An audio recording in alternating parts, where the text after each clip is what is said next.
All right, let's talk about anger. Anybody angry with the weather? Show of hands. Okay. Now, I need you to be honest with me for a second as we get started, okay? We're going to do a little temperature gauge for the room. If you're online, give us a thumbs up. We'll measure yours as well.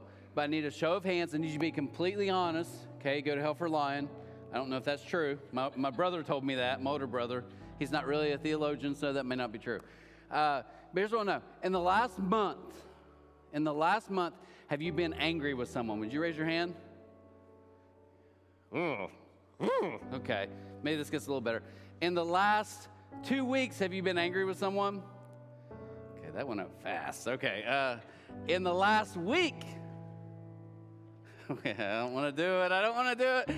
In the last 24 hours, have you been, okay, that's a lot of hands still right now. You either control your anger or your anger will control you. Let me say that one more time. You either learn to control your anger, and I grew up in a home, all boys, angry, everybody's yelling. You know, we're like, I don't think we're Italian. We act Italian, like we yell and scream and it's loud. But I learned that, like if you don't control it, I know for me personally, when I don't control it, guess what? It controls me. So before we get in John 16, I want to give you just a quick thought. And that is when your perspective is off, your anger is always going to be on. When your perspective, I know some of you are like, wait, what's perspective have to do with this? For you will be expelled from the synagogues. Wait, you mean the place where in our belief system you have to go to get forgiveness and to do offerings and you're telling us we're not going to be allowed expelled, right? You guys know school teachers in here and principals and stuff, they're suspended, which means come back in 5 days. They're expelled, which means don't ever come back. He said you're going to be expelled from the synagogues. And the time is coming when those who kill you will think they're doing a holy service for God. There's coming a time. Now, I just level with you guys. Okay? I grew up, like I said, brothers. We fought a lot, violent, very violent people. I get it. But if I'm listening to Jesus right now, I'm okay even when someone says they're going to try to kill you. Because to me, try to kill me means we're going to fight. We're going to figure, it's going to be a shootout battle. We'll figure out some sword fight, what they did back then. I don't know. But he doesn't say that. He didn't say they're going to try to kill you. He said, those who kill you. Wait, Jesus, you mean some of these people are going to actually be so mad they're going to kill us? Because I want you to look at the anger of the religious people. And by the way, can I stop for just a second and say, is it not been true for the last 2,000 years that church religious people are the most angry in the world? I bought these new glasses. Look good? Yeah. Would you say I'm an attractive man? See, he's like, why? Why do you already do this to me? Right? I think I look good, okay? So here's what we're going to talk about perspective, okay? I've got this sheet of paper. I want you to hold it forever. You're doing great. Yeah, you're doing better than I thought. Great. Not too much, okay? It's my show, not yours. Okay. Here's what I want. Tell me what color that paper is. You can ask the crowd if you want. No. What's it called? What's the question called? When you ask but you don't really want to answer? It's okay. You're doing great. What color is that paper to you? Bro, you gotta be kidding me. You're saying this is white? Yes. I promise you this paper is pretty bright pink right now. So it's pink, right? Sure. Pink? Okay. You're gonna get in a lot of trouble in high school caving that quickly. Mom, Dad, be ready. Okay, his nose not very strong. Yeah.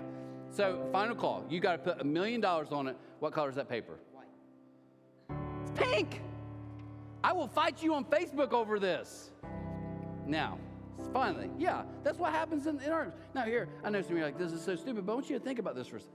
Oh, okay. You see, now that I changed my perspective, I actually realize I see what Jackson is seeing. But just a second ago, I promise you guys, this paper... it's not white, it's pink. You actually did better than I thought, okay? Give him, tear it up for him. Good. Now, can I say this for you guys? Some of you are like, dude, he's like, you wasted my time. You wasted my life. All of you are like, you've wasted my life. I get it. But let me push a little for a second. I've literally, all of you watching this could have said, we get it. We get what you're doing, Trent. Yes, you're wearing glasses. Your lens is seeing something a different color. You're acting like you're mad about it, blah, blah, blah. It wasn't even that good of an illustration. But is it possible if we're honest? That's all of us. Get on Facebook and watch, and what you have is two different people saying, no, I know my system is right. I know my political views are right. No, I know. And I can't get how you can be so dumb and not see my way. But here's what you got to understand. You see, I'm wearing lenses, and so are you. As we grow up and as we go through life, we see a lot of different stuff. So how do we figure this out? One of the best ways, I think, is you change your perspective. Well, Trent, how do I do that? Because I'm not going to lie, these views are really ingrained in me. They are. They're called your belief system. How do I change this about people? You do it exactly like Jesus did. See, Jesus knew everything, I believe. Now, some of you maybe here or online don't believe this. I believe he was the true Son of God. I believe he was fully God in man form. So that means he knew, thought, he could do everything like God. He had the power of God. But here's what's cool. To have all that knowledge, you know what Jesus did? It's crazy. He didn't just sit out and talk all the time. Well, I do this, I do that. When he met people, he would always be like, so why are you here? What's your story? What's going on? He asked so many more questions than he ever gave statements. Why? Because he's showing us, if you want to change your perspective, you have to slow down and listen. You have to try to get yourself in their perspective and not just be so adamantly that you're right. He says, this is because they have never known the Father or me. Yikes. Wait, Jesus, you mean the most religious people we know of in the known world at this time, you're saying they don't even know who God is or you? Yes. And because of that, look, he says, I'm telling you these things now so that when they happen, you will remember my warning. Here's the theological side I want you to hear, okay? Deep theology. It really is. You got to hear this. You'll never extend true forgiveness until you experience true forgiveness. You'll never extend it. Now, I know some of you are like, dude, that wasn't that deep, okay? I'm getting ready to get just a little bit deeper because how you see God is how you're going to see people. And if you get God wrong, you will get people wrong. So how should we see God? And you guys know if you're here and you get tired of it, I don't care if you get tired of it because it's too good. But this is the new commandment. This is what replaces all of the Old Testament that Jesus brought. He says, a new command I give you, love one another. And this is my favorite part. As I have loved you, so you must love one another. By this, everyone will know that you're my disciples if you love one another. But keep this up for a second. He says, as I have loved you. Now, I'm gonna go a little Bible nerd for a second, but I want you guys to hear this, hopefully, okay? Here's what I believe. You have to look at the New Testament really one of a few ways. And one of those ways might be like, there's all these verses they call the one another's. What I mean by that, it says, and love one another, be kind to one another, be compassionate to one another, serve one another, have a good, it's all one another. It's literally, there's so many of them in the New Testament that they're called the one another's. Now, I can look at that and be like, oh, there's 30 of them. I got to keep this. Here's the new commandments. That's a view, and some people have that, and they may be right. But my view is simply this. I think the New Testament is just simply a picture of everyone living out the simple, one, great, loyal command. And here's why I love it. As I have loved you, it's fill in the blank. You can trade that with anything. You can say, Jesus is saying, as I've loved you, as Jesus loved me, so I must love you guys. And also say this, Jesus says, as I've forgiven you, so you must forgive one another. That's one of the others. As I've served you, so you must serve one another. As I've been compassionate to you, so you must be compassionate. See what I'm saying? All the New Testament is literally this lived out in practical ways. That's literally all it is. Now, as we close, I want to give you what I think is really awesome that Jesus says. He says in John 14, so this is maybe a few hours before he said this. He said, I'm leaving you with a gift, peace of mind and heart, and the peace I give is a gift the world cannot give. So don't be troubled or afraid or angry or insecure or uncertain. Don't be in these things. Why? Because I'm giving you a gift of peace of mind and soul and heart.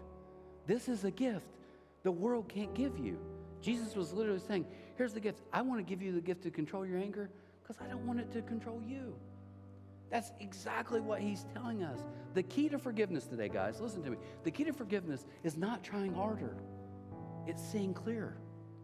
It's seeing how God has forgiven me, and then I get to extend that I've experienced to other people.